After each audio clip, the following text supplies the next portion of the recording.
faculty development program at Al-Shifa College of Arts.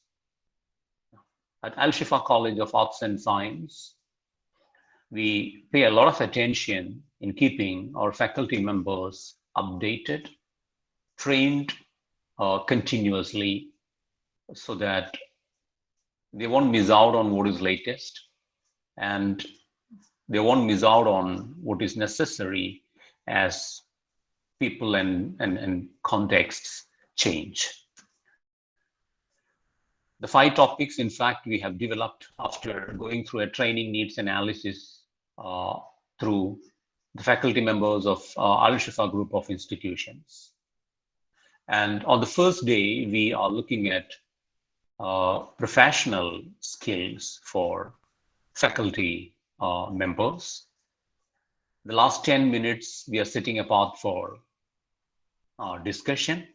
We have already lost 10-15 minutes, I know that. We'll stretch a little bit. And then if you still have any questions which cannot wait and we don't have time, you're always free to connect me on the WhatsApp or email. With that, I take you to my presentation on professional skills for faculty members. See, sometime back when I shared a document about leadership management on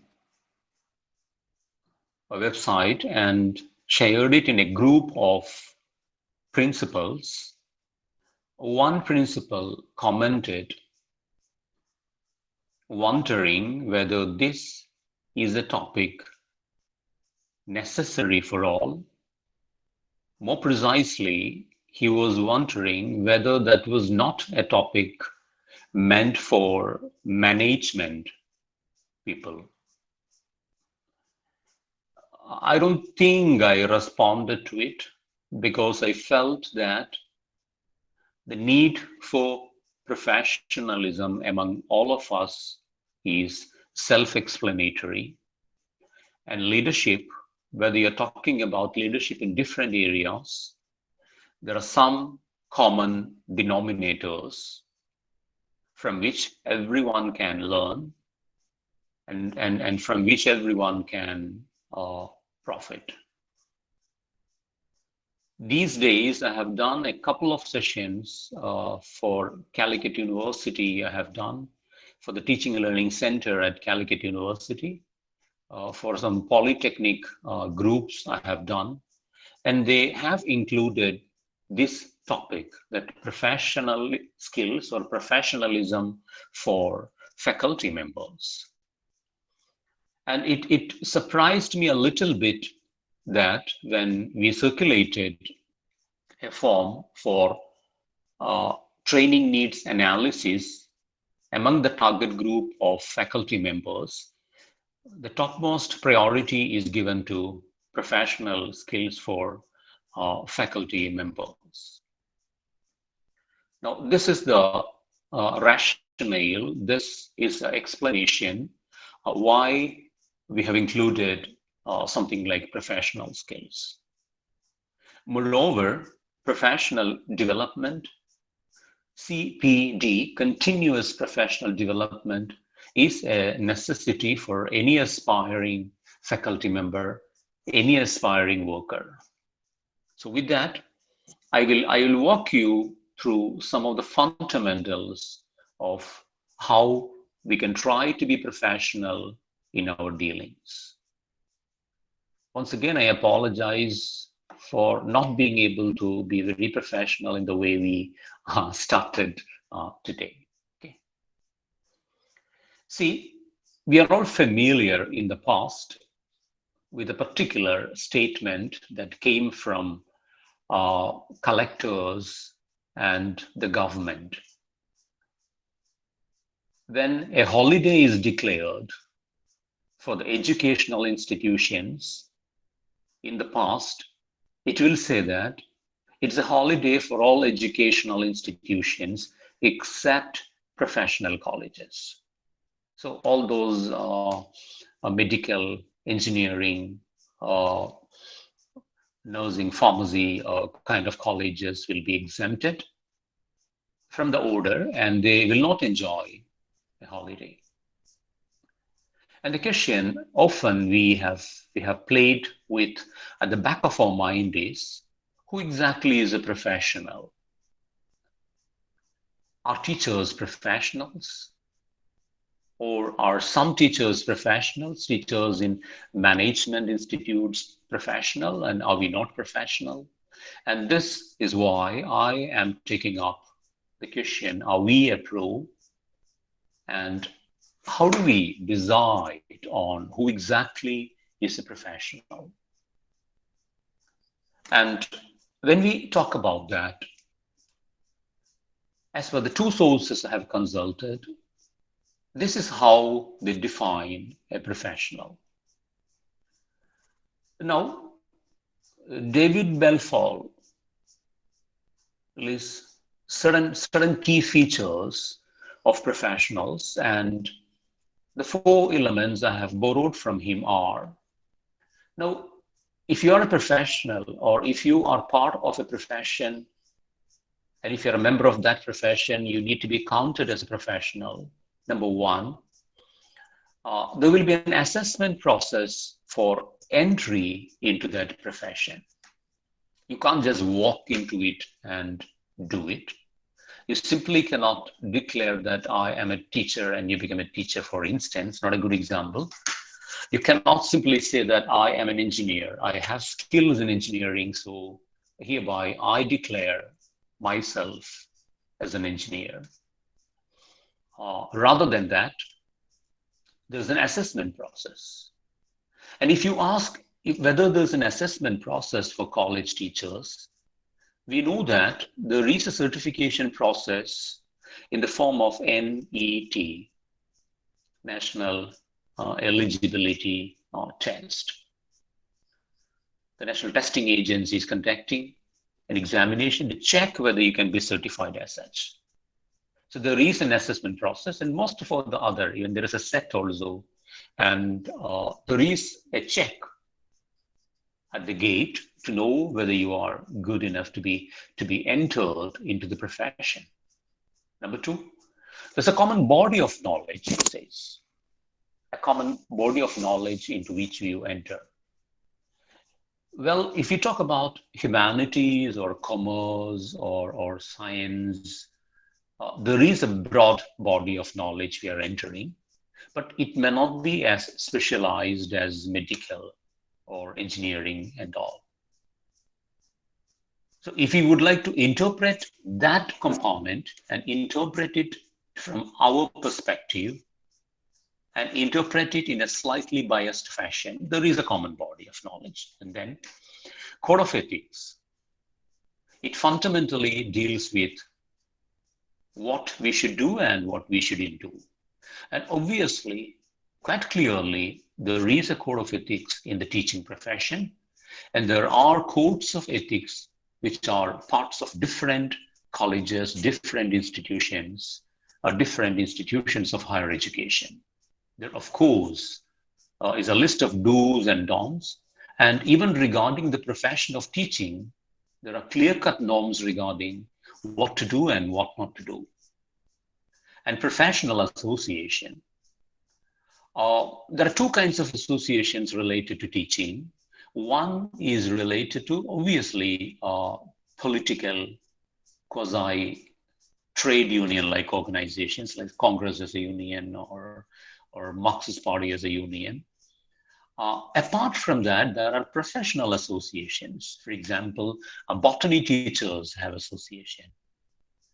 Without considering political affiliations and without any political agenda as such. And English teachers have lots of such professional associations like LTI and all, LTEX, many of them. Both LTI and LTEX have got chapters in different parts of the country. So We meet all these characteristics. And in that sense, there's no reason why teachers should not be called professionals. And according to another source, if you are to be called a professional and if your area is to be considered as if you are to be considered as a professional, an area is a professional area, you must be in possession and you must be using expert knowledge in a particular area. And again, we don't have an issue over there because most of us are dealing with certain areas which are not broad these days. If you take English literature, if you take pharmacy, take nursing, take economics, there are specialized knowledges we possess, and we possess expertise in the content field. Next one is interesting. They're talking about whether we exercise autonomous thought and judgment. We do have autonomy to a great extent. When we teach what we are directed to teach, and because we are directed to teach by the institutions and the body above, the Board of Studies, the university Grants Commission, Higher Education Council, Pharmacy Council, so on and so forth, they would give us instruction in the form of either syllabus or curriculum regarding what is it we should do. But when we are given a syllabus, there's a lot of leeway for us. And exploiting that leeway, we can deliver the content, we can teach the content to a great extent, the manner in which it is possible for us to do. So we do have autonomy in executing our plans. We have autonomy in transacting the content. We have autonomy in designing our plan of action and our lesson plans, right? We do exercise lots of judgment of ours regarding how to teach, right? Which exercise to run, so on and so forth. Third one, responsibility to clients. Well, I don't have to overemphasize it. I'll talk about it more later. We have a huge sense of responsibility to all the stakeholders who matter in the community, but particularly to the students and then to the parents. And the fourth one, a wider society through which a voluntary commitment to a set of principles. You know that when you are a teacher, when the world knows that you are a teacher, they definitely identify you as such, respect you as such, and the kind of respectable label they stick on you brings in lots of behavioral responsibilities too. So when you are teaching, you are committing yourself, voluntarily committing yourself to a set of principles. You have the responsibility to model behavior. Even when you're out of your college, when you're out of your campus, when you are on the road, or when you are in some other context, in some other locations, your behavior is expected to be different from others because as a teacher, you are committed to a set of principles, ethical principles, moral standards, professional etiquettes, these are there. So with these 8 characteristics, I am clearly arguing that all teachers are professionals. And now we would move into after establishing from my side that we have every right to be branded as professionals, and hence we have all responsibility to behave as professionals. I will take you to some of the common ingredients which go into the making of professionalism. I'll have around, let's say, 45 minutes to do that. Okay. I forgot to tell you because of the confusion at the beginning. If you have any questions, please feel free to put those questions in the chat box. We would take it at the end. In the coming days, we'll have space in between to take the questions. Because today we have lost a bit of time at the beginning, we are not taking it in between. I'll just go through my presentation, and towards the end of it, I will take it. But please be happy to key in your comments and questions in the chat box, right? Sometimes when you delay it, you might forget it. That's why. Now, moving over to the next slide. Because we often feel that we are not professional enough. Information technology is a professional field. Medicine is a professional field. Management is a professional field. I have borrowed certain professional traits from the field of IT.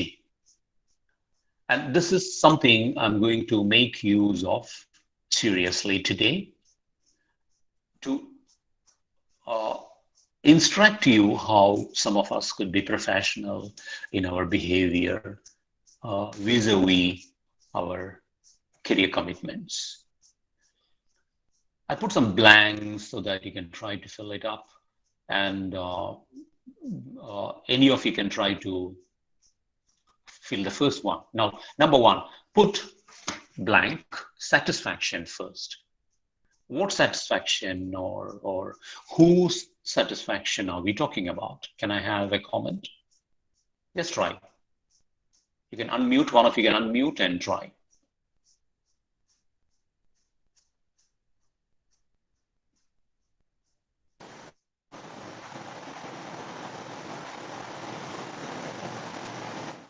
Yeah, Irshad's client, okay. Anyone else?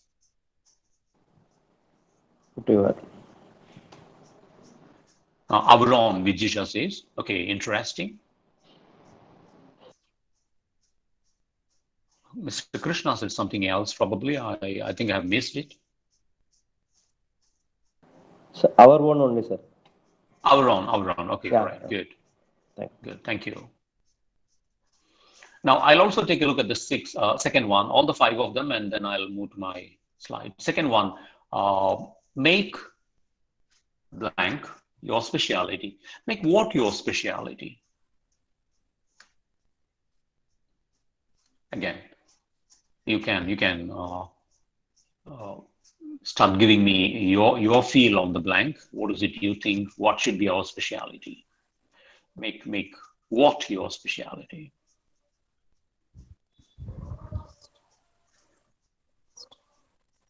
Use of speciality, Deba says. Our own interest, says Aravinda. All right. Confidence, says Rishad. Interesting. Anything else you can put in the chat box? Good personality. And Niku says passion and confidence. Good. Interesting.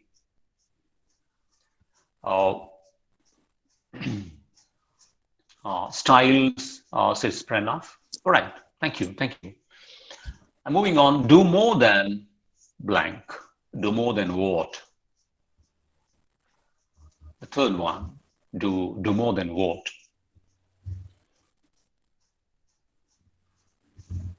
Can you guess? More than what he can, says Irshad. What is expected, says Rashida. Pranav is expected. All right. And the fourth one, do what you blank and blank, what you can do. Expectation, says Sasni. Okay. Thank you. What is the fourth one? Do what you. There are 2 blanks, and that's a bit tricky. All right. Jump to the fourth one, blank effectively. Yeah, Aravind says expectations. Fifth one is blank and effectively. Can do and do more, says Hajara. That is the fourth one. And how about the fifth one? Any comments on the fifth one?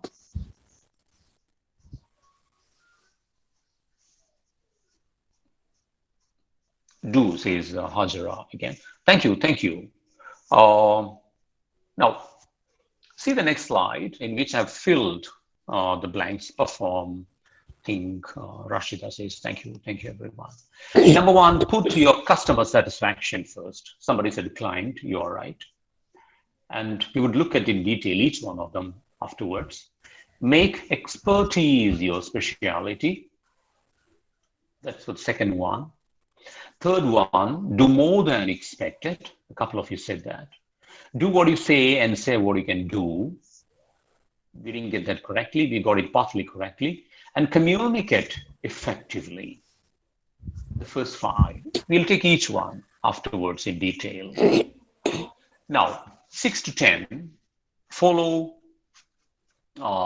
blank guiding principles.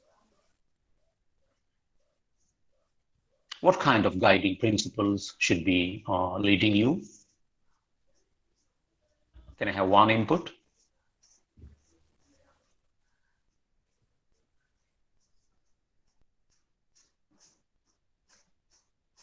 Follow what kind of guiding principles? All right. Go to the next one. Praise your blank, not yourself. Praise your dash, not yourself. A student and not yourself, Irshad says. Good. Praise your work and not yourself, says Aravind. Okay. Aravind Ahalya.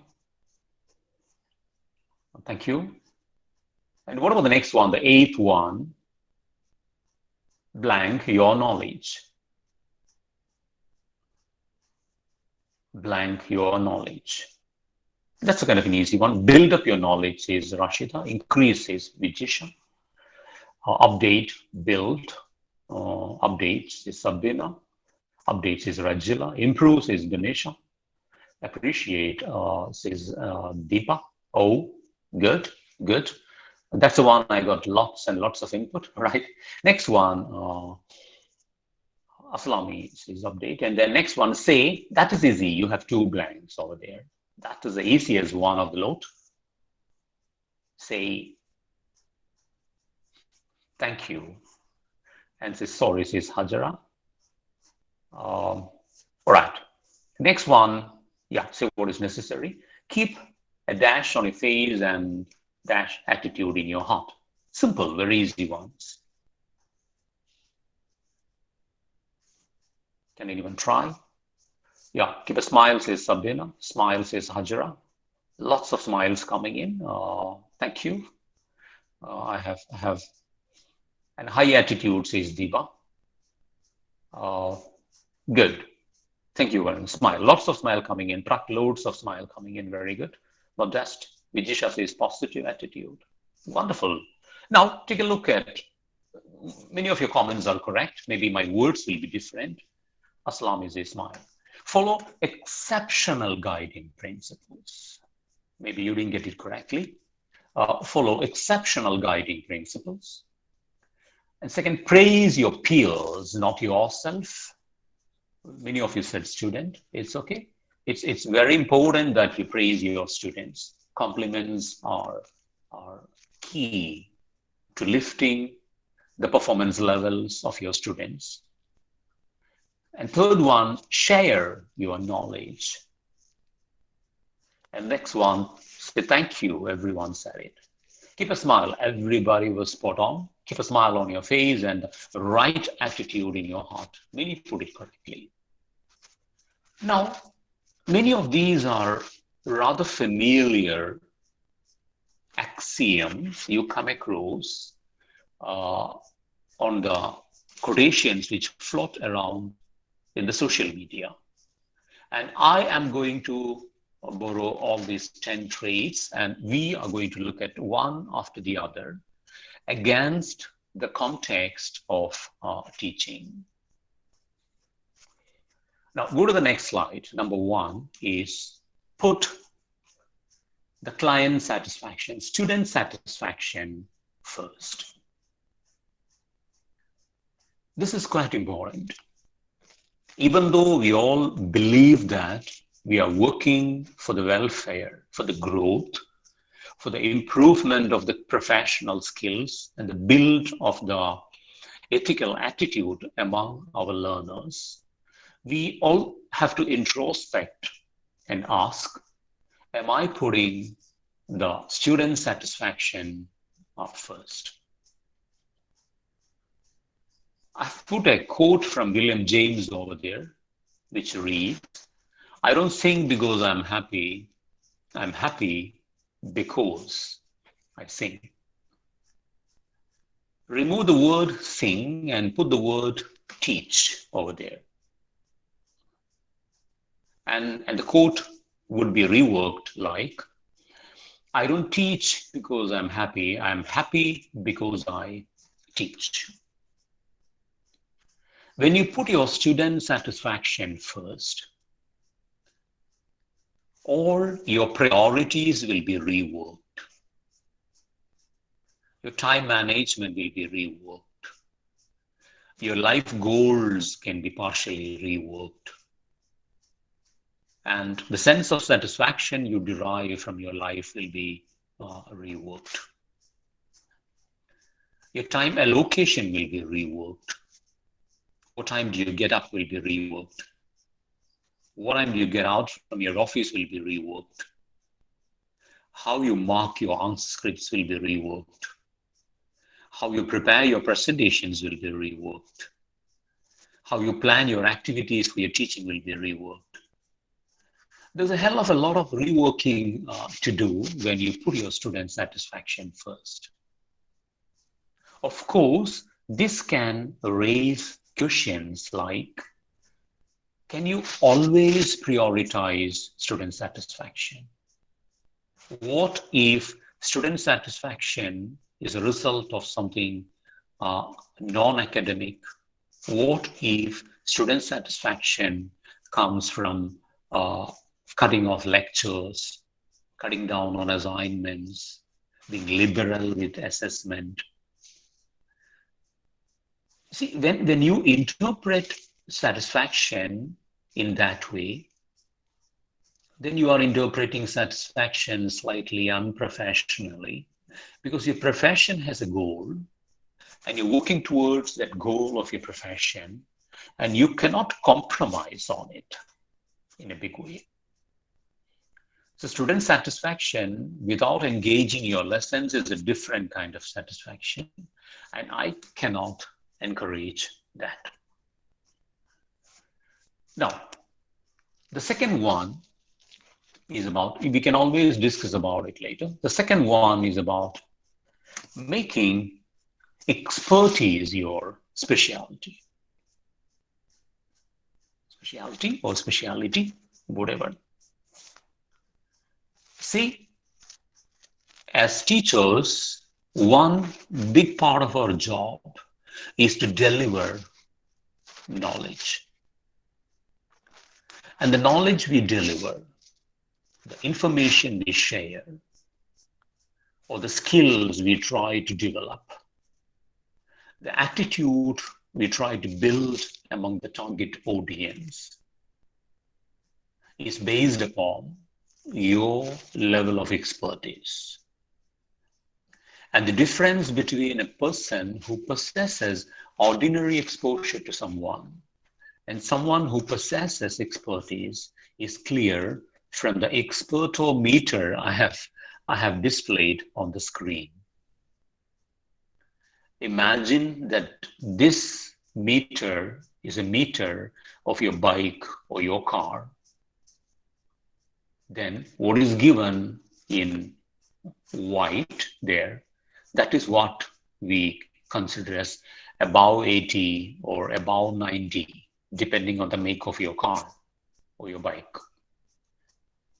So a normal speed or normal level of knowledge would never make you an expert. Of course, you can be humble enough and say that I'm not an expert, I can never be an expert. But you should aim at being an expert. You have to spend time, you have to spend additional hours building on what you know. You know that knowledge could be very easily accessed by the student community on the web. When I'm talking about expertise, you can Google for the word expertise. This is a kind of uh, this is a kind of world we are passing through. So if you have to justify your label as a teacher who knows more, a teacher who has access to more information, a teacher, especially these days, who can help your students to know what is needed information and what is unneeded information, what is significant information and what is insignificant information. That is quite important. Because of the excess of information available over there, they require expertise, especially in sifting between the right and the wrong, the needed and the not needed. So what is expertise? I have already explained. Expertise is your level of knowledge, the level of information, the level of exposure you have in a particular area, which goes above and beyond ordinary limits. You know more authors, you know more theory, you know more books about it, you know more experts about it, you know about the websites, you have personal connection to the experts. That would set you apart. That would put you in a different category. How do you do that? Effort, hard effort, constant quest for knowledge, being on the search for more information, more connections, more relationships, more books, more websites, more seminars, more conferences, right? More publications. This is how you can be there. Continuous quality exposure. You don't visit the ordinary websites. You don't read just the preliminary books. A man was telling me yesterday when I was doing a consultation for a research paper publication, he said that, see, I haven't read the preliminary work. I have read a book about that book. I said, it's okay, but the problem is when you're doing a research, you should read the original as far as possible. Reading the original will put you in a different category. I don't have to explain why you have to do that, because you need to stand out from the ordinary. You're not ordinary. You should not be ordinary. You should stand out with your expertise in that particular area. Next slide, please. Now, afterwards, then we said we should do more than is expected. This is related to expertise I have mentioned earlier in one sense, but it's also related to your general behavior in the institution. See, meeting expectations is easier. A teacher is expected to come to the college, to meet students, to conduct examinations, to do assessment, right? To help with practical skills, to meet the parents. So standard expectations are met by many people with standard responses. The question is, what is it you can do which is more than expected? You will not be paid for that. You will be paid standard salary. You will get what others get, but you will be rated as a better teacher. You would be branded as being more professional. So do not do what is expected of you. Do not do only what is expected of you. Do more than what is expected. If they're expecting you to do a publication, probably you are thinking about publishing a book. If they're expecting you to do a training for your students, think of training students of other institutions too. If they're expecting you to return the marked answer scripts after in a week's time, return valued answer scripts after 2 days. Right? If they're expecting you to have a blog, you can think of a website. If they're expecting you to do a recording for your students, you can think of do a recording on your own YouTube or whatever and share with the public. So exceed expectations. And when you exceed expectations, sometimes some professionals will tell you that don't do too much, then because expectations will be lifted to the next level. Let it be. If Al-Shifa College is running a faculty development program of this kind, and if we think that some other colleges also will do, many colleges are doing already, some other colleges will do a similar exercise, that is fine. The professional teaching community would be benefited from what everybody does.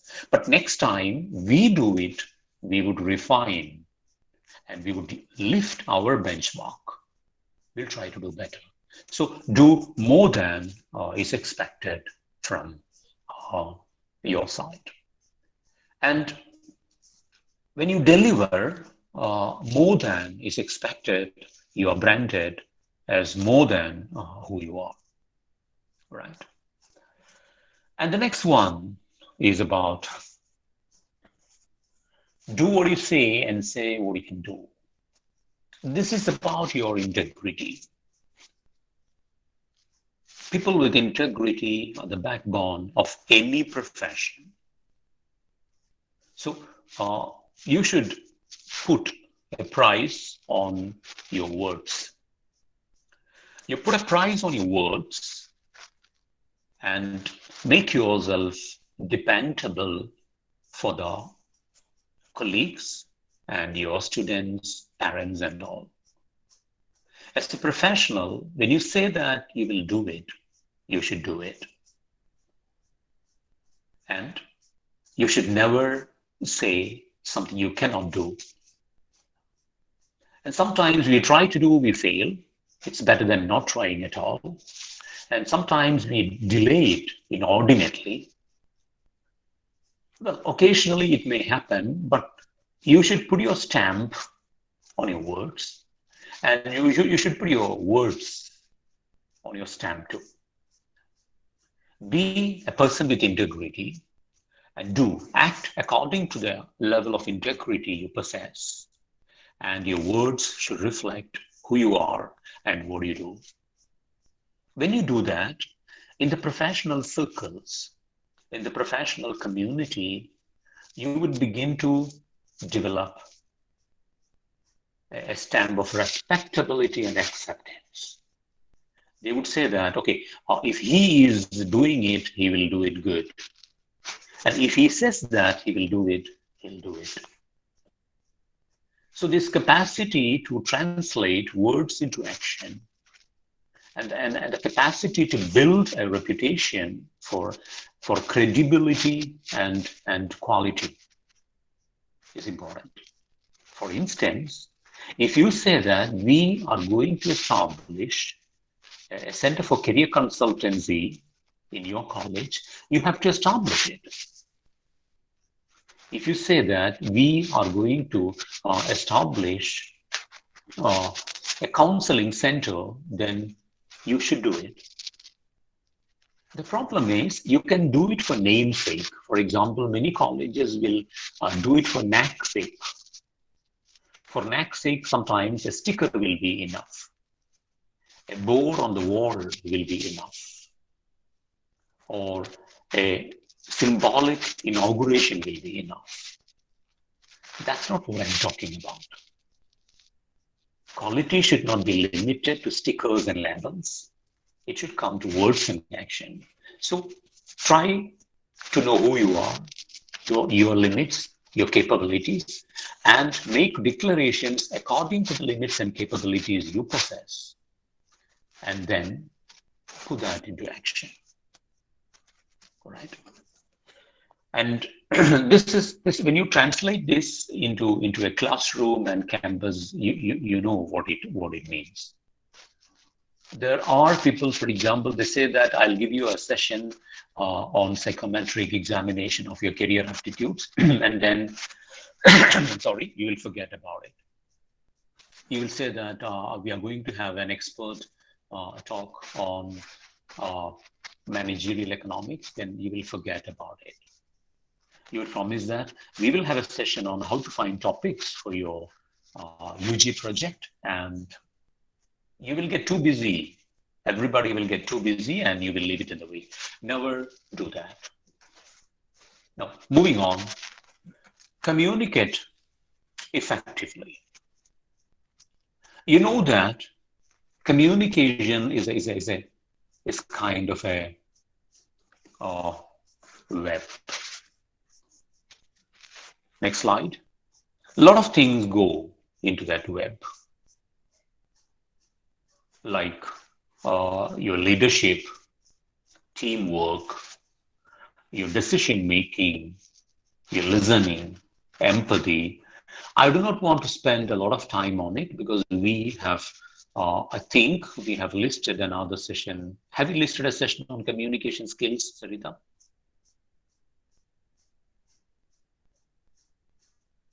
Among the 5 sessions?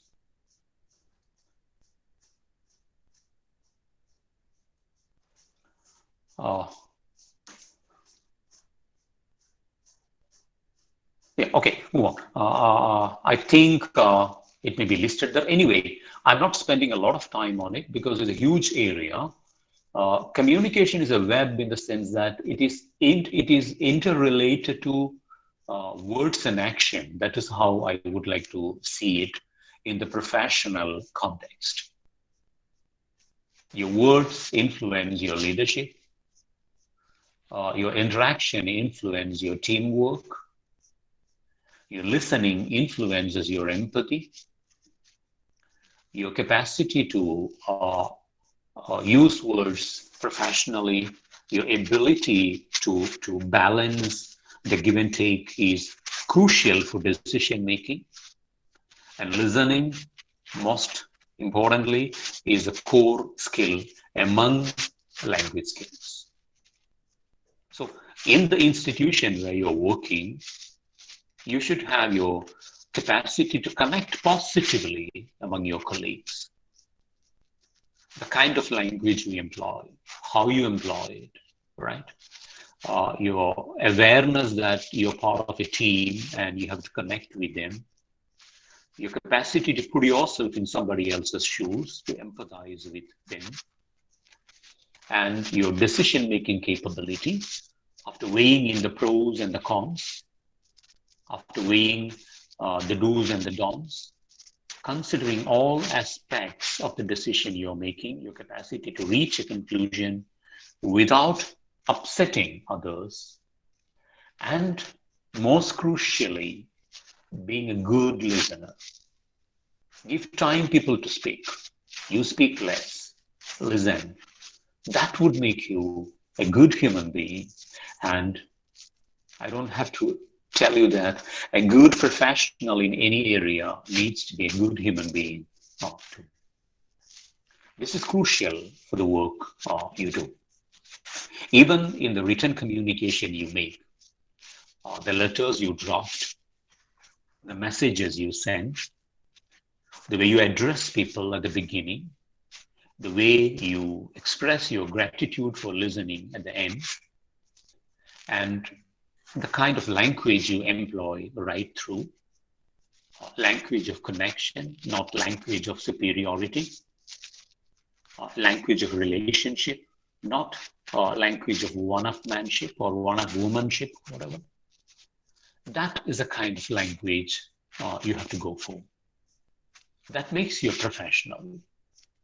And one final thing, as a professional, you should also know what is latest in communication, what is latest in language. For instance, for some years now, when people sign off a letter or a message, they would use the word cheers, even though it's a bit casual, not very formal. When someone is saying cheers at the end of a letter or end of a message or a social media communication, you should know that this is a thing now. This is a bit fashionable to use this kind of an expression. So being professional means updated in terms of your communication tools too, being updated in terms of the phrases you employ, right? In terms of the idioms you try to use in one way or other. That too is important when you talk about communication. And if the reference is to spoken communication, obviously your tone, the flow, the pacing, the accent, the tonal variations, which is more about the accent we are talking about, intonation, tonal variations, and your familiarity with new linguistic customs become very important. Do you look confident?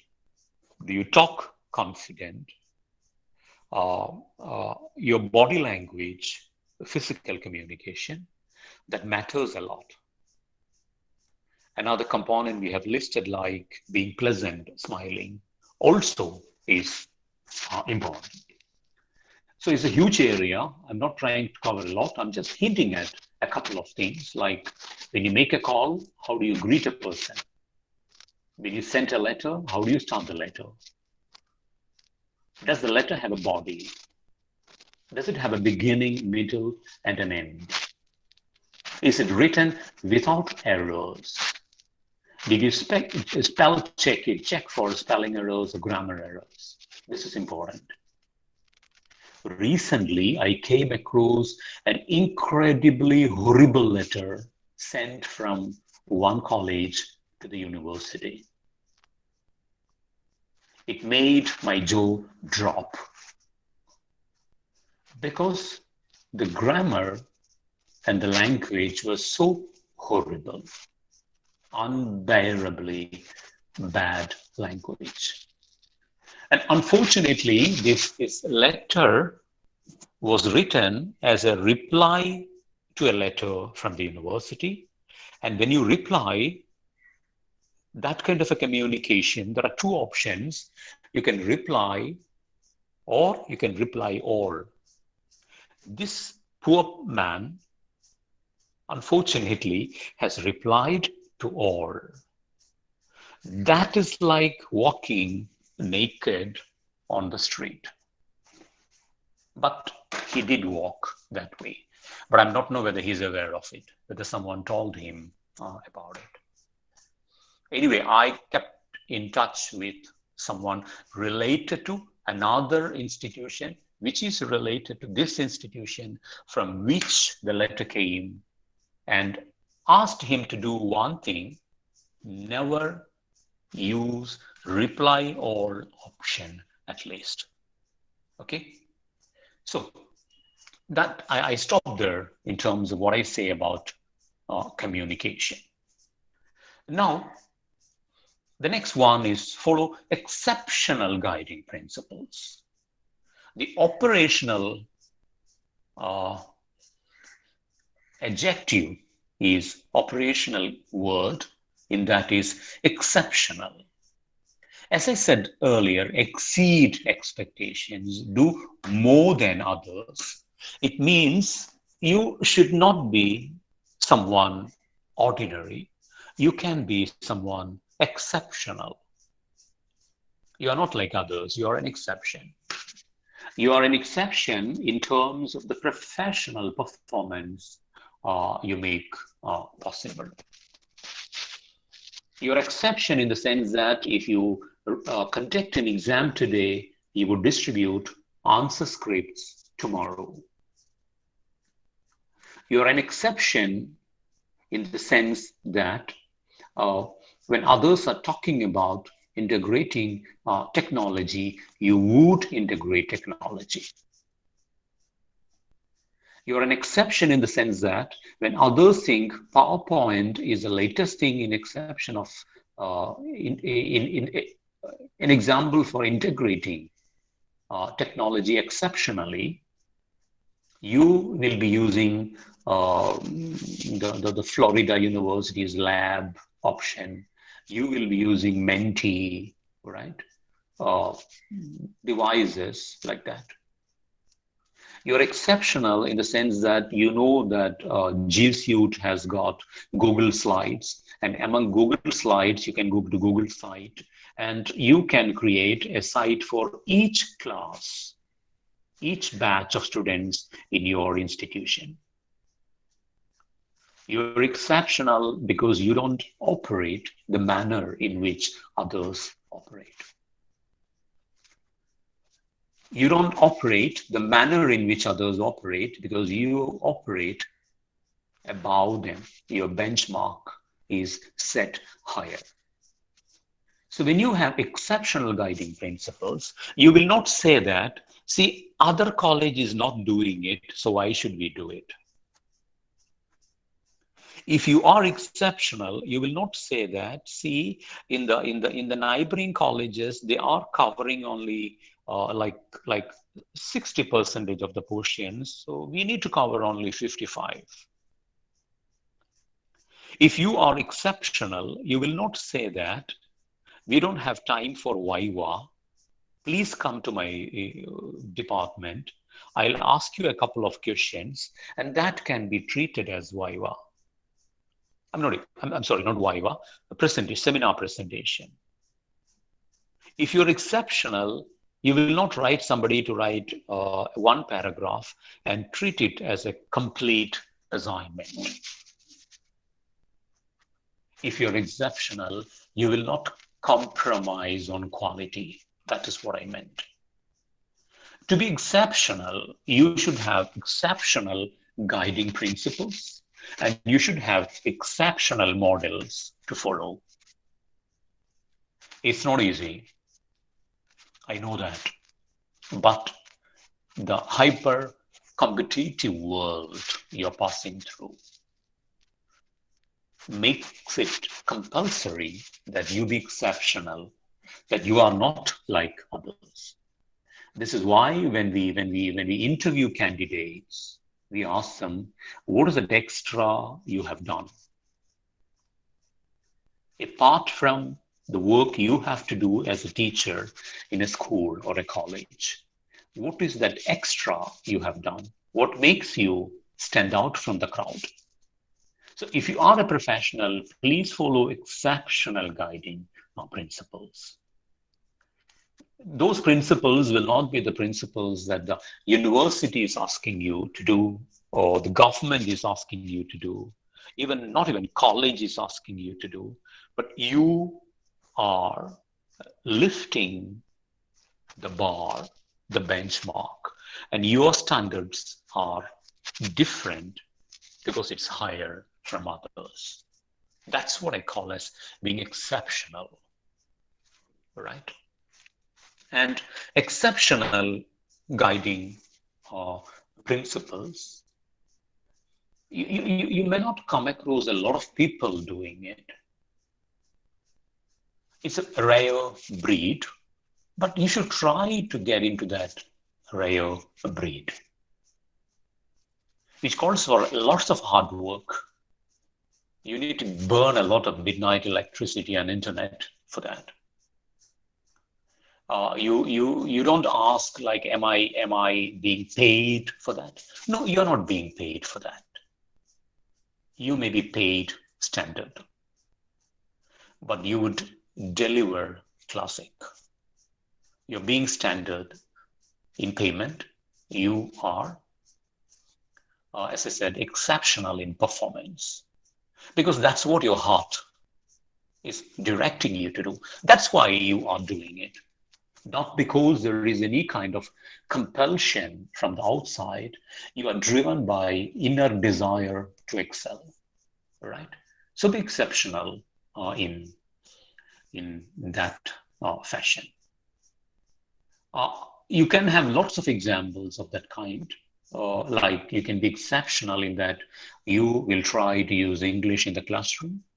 You can be exceptional in that you will try to improve your relationship with your students as part of mentoring.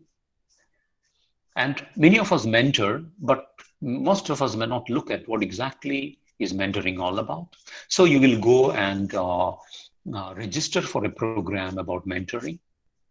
You will pay out of your pocket to attend a program like that, and you will be a certified mentor. And that makes you exceptional. So there are many ways in which you can push yourself away from a group. And you can try to be someone different. This is a principle of exceptionality that we try to practice at Al-Shifa over there. The work we have done in the last 8 to 10 months as a college is incredible when you compare with the work done by any other college in the first year. We are trying to be exceptional. And we all would like everybody else to do that. Then the whole community would improve.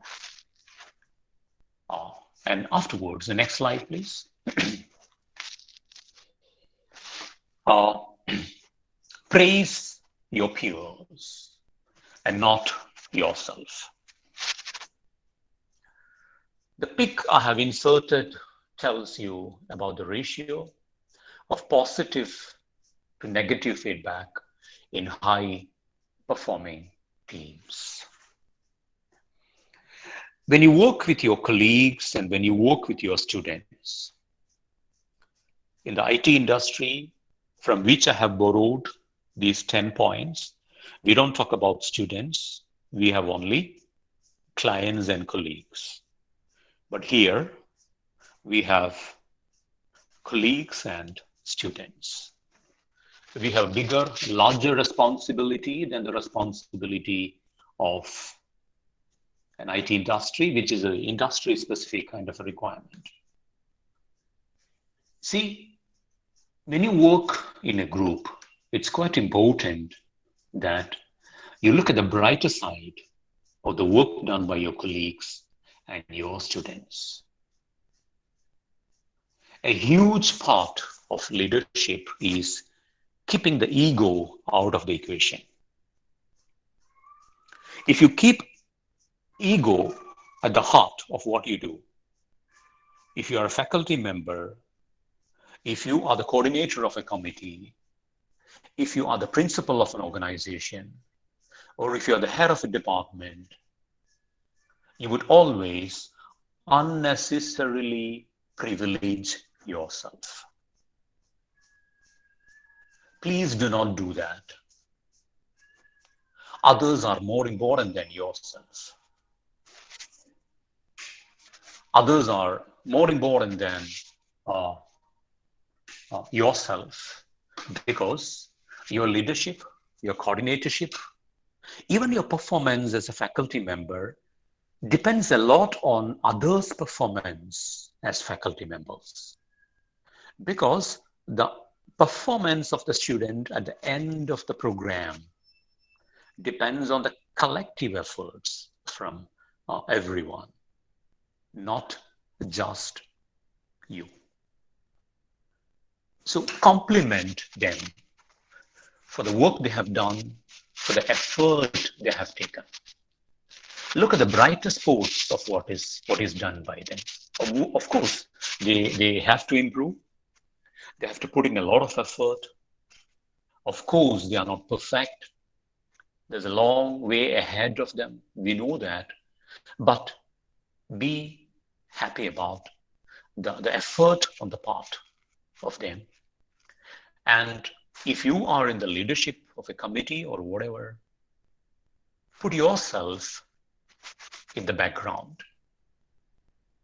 You can be behind the curtain, and your peers, your colleagues are on the stage, they are on the platform. They matter more than you matter. So please make it a point to compliment them for what they have done. And I don't have to tell you, the golden principle of praising is praise in public.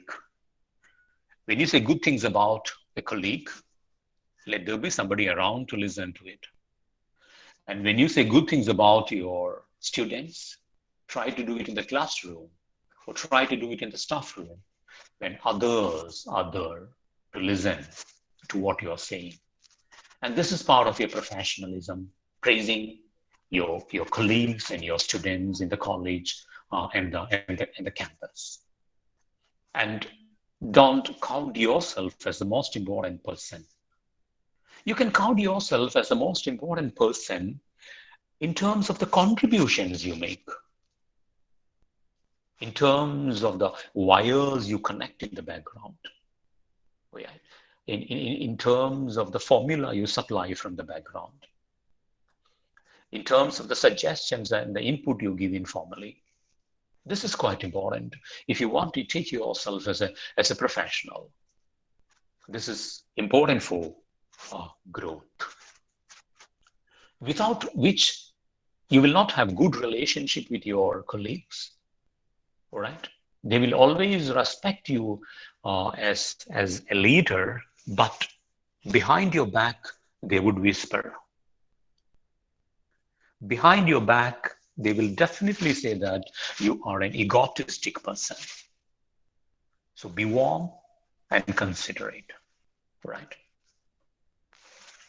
Afterwards, uh, I would talk about another key concern, which is uh, the next point: sharing your knowledge. Next slide, Satita. Share your knowledge. Yeah, you can go to the next slide.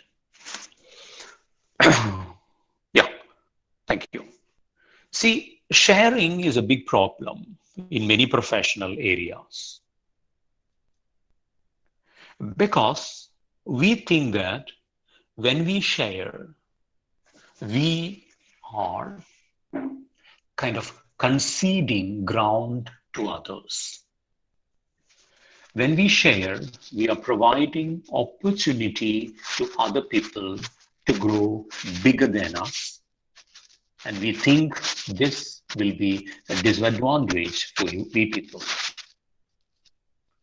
We are scared that if we share, they will know more than we do. We are worried that we have taken effort to get our knowledge. Why can't they take their own effort and get the knowledge? This is a wrong perception. If you are a professional and if you would like to grow, you should share.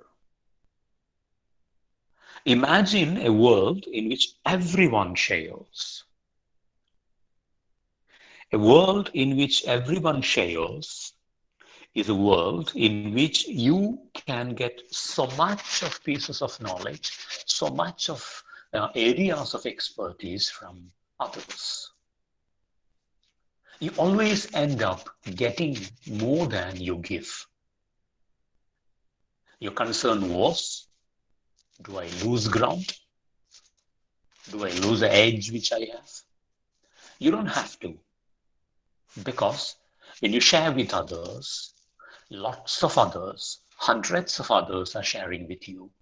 So each one of us will end up getting more and giving less in one sense. This is why you need to share. Do not keep knowledge which should be shared as confidential.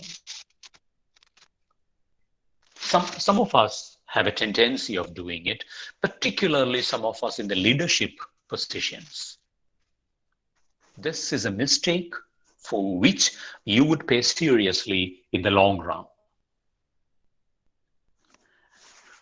Open the doors of what you know and share it with people, and you can see immediately many other people sharing stuff with you. And when you're sharing your knowledge, you're also sharing the responsibility. When you share the knowledge, you're also sharing your commitment with other people. They also become committed to it. They also become answerable, accountable to it. So if you're a faculty member, there are other faculty members in your subject. Share the books with them, share articles with them, share information about conferences with them, share information about expertise around with them. If you know another senior teacher who is good in the area, who is ready to counsel you, share the information with others, right? Do that. Do not keep what is special to yourself and think that you can grow in the process. You would end up being an island, disconnected from others. And whatever you don't give to people, people might end up getting it from somewhere else, one way or other, in the long run. So please share your knowledge with others. It can be knowledge practices. It can be information about a website. It can be information about an activity you have run. And sometimes when you talk about an activity you have run, a program you have run in the class, maybe your colleague can help you improve it. They can give you constructive input in terms of how it can be taken to the next level, how it could be made more interactive, how it could be stretched so that the learning objective can be expanded, could be more. So make it a habit that whatever you know, you are sharing with people so that whatever people know, they will share with you. This is important. Do not hide things and think you are personalizing it. No one else will come to know that. Uh, if there are paradigms of inspection, parameters of inspection, right? If there are information about grant from a university, right? If you know that SBI is giving away youth fellowship, don't just keep it to yourself. If a foreign university is inviting people for visiting professor, visiting teacher, visiting faculty program, don't keep it yourself. Share. This is important, but some of us don't do that. That makes you, at least in my perspective, less professional. When you have shared it, others have it, and you can go and hunt for other information which others do not have, which only you have, and you can start sharing in the future. All right. Now, the next one, uh, say thank you, which means have gratitude. This is about people skill and being professional also. You should be thankful to people around because who you are is because of who others are. What you have achieved is a result of what others too have worked for. As I remarked earlier, no man can be an island. We need to stay together, stay connected. We need to share, as I said. So be grateful to people around you. Be grateful to the parents who send students to you. Be grateful to the students who have decided to join your college. Be grateful to the people who are listening to your class. Be grateful to the non-teaching staff who support you. Be grateful to the to the supporting people, like the sweepers, the attenders, the gatekeepers over there, the security guards, the drivers. They are all part of the picture. They all count. So when you have a party, call them. When you distribute sweets and toffee, share with them. They all matter. In a community, they are all important. When I was at Mumbai, I say that we have a boy called Rahul in the office. I had a man from Tamil Nadu called Rajetan. Rajetan was the guard, the security at the ladies' hostel, the man who is in charge of operating all the motors. So he's answerable for water. He's answerable for all the small things over there. Without him, I cannot run the campus. So some of those people you think are insignificant, who are doing this and that, bits and pieces job, they sometimes are more important than the people at the top. They are more important than the principal. Be grateful to everyone, right? Thank everyone for the support and the help. And finally, be pleasant.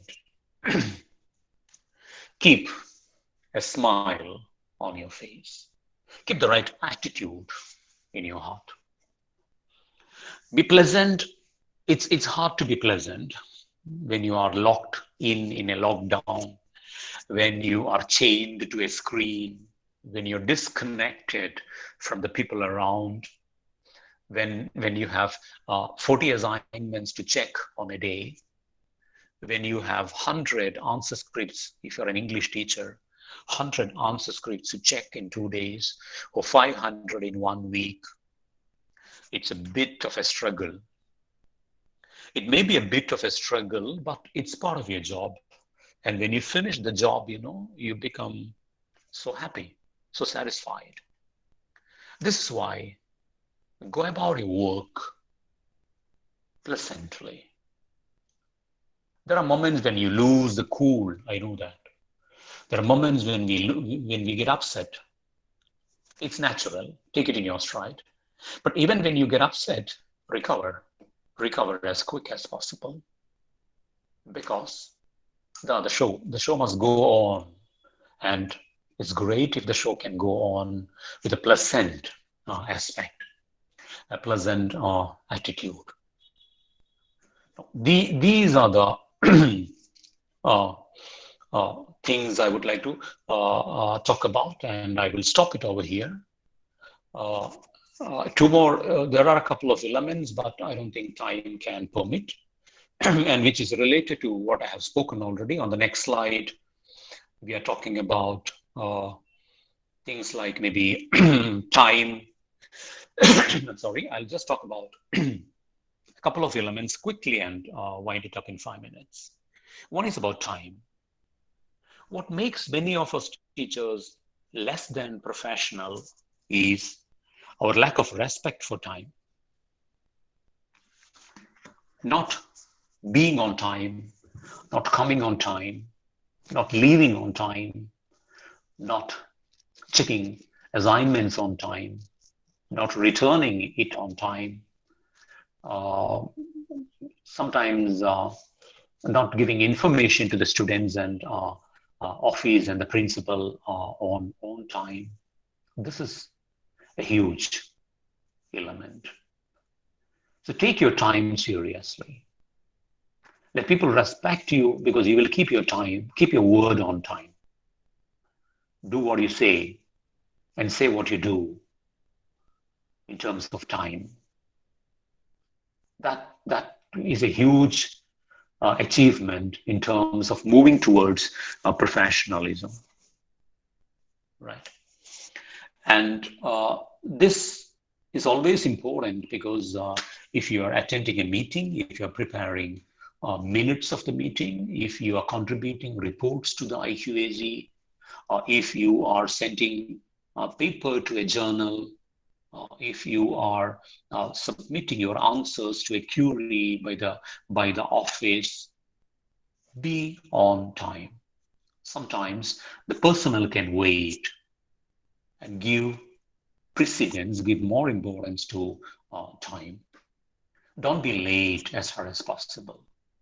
And when I say as far as possible, don't have the habit of putting the blame on the bike, putting the blame on the car, putting the blame on the bus. Be early always. Be sufficiently early for everything. And next, quickly, it's about action. What you do should be professional. I pointed it out earlier. If you are the coordinator of a program, go for a checklist and make sure that everything is in place. It can be the codeless mic, the PowerPoint slide, remote, battery of the remote, right? And the flowers on the table, program list, power connection, backup, checking whether you have reminded the speaker, the key speaker, invited guest, certificates to be distributed, a jug of water, a couple of glasses, a paperweight over there, a pen on the table. Well, you act so promptly that everything is taken care of. So whatever you do, your action should reflect your professionalism. I gave examples from organizing an event. It can be example from the class also. You're ready with the presentation slides, ready with the notes to be distributed, worksheets, material for the activity. You know how you are going to begin your class. You know how you will end it. You have worked everything out perfectly. We have a habit of beginning in the same way. Today I will talk about, or in this class we'll talk about, is a standard opening line. Maybe you can change it. So everything is actually prepared and ready over there. Language part I have spoken about, and attitude part too. And finally, I'll just talk about passion, which is very important. As the statement on the screen says, working hard for something we don't care about is called stress, and working hard for something we love is called passion. Be passionate about what you do. You're teaching because you are passionate about it. And the passion brings you very close to your professional obligations. Uh, with that, I would thank everyone for listening to me. And you can go to the last slide. And if there's anything you would like to ask, and if there are questions in the comments in the chat box, we would look at that.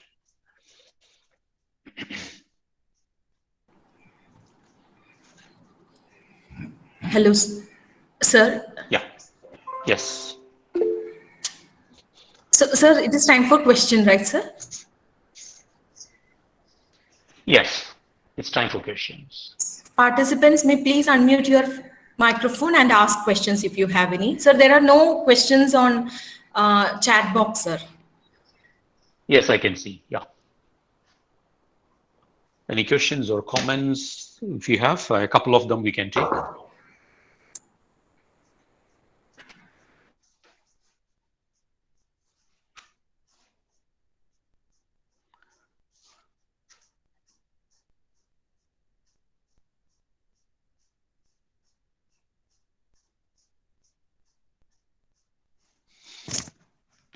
And if there are no questions, probably they always have the freedom to take it up tomorrow also, because we have a follow-up session coming. Okay, sir. And sir, feedback link will be shared on the last day. Yeah, right. So, sir. So feel free to send your comments or messages, anything you have. You can, even after the session later, if you come across a question or a comment, please feel free to send it to us. I can help you out if it's something I can do. Yes, Sarita. Okay. So, with the permission of the chair, the session, first day session is has come to an end successfully. Thank you everyone for your participation. Let us meet tomorrow on time at 8 o'clock for the day 2 session. Thank you, sir, for your presentation and all the participants present over here. Thank you. Yeah. Thank you, everyone. Thank you. Good day. Good day, sir.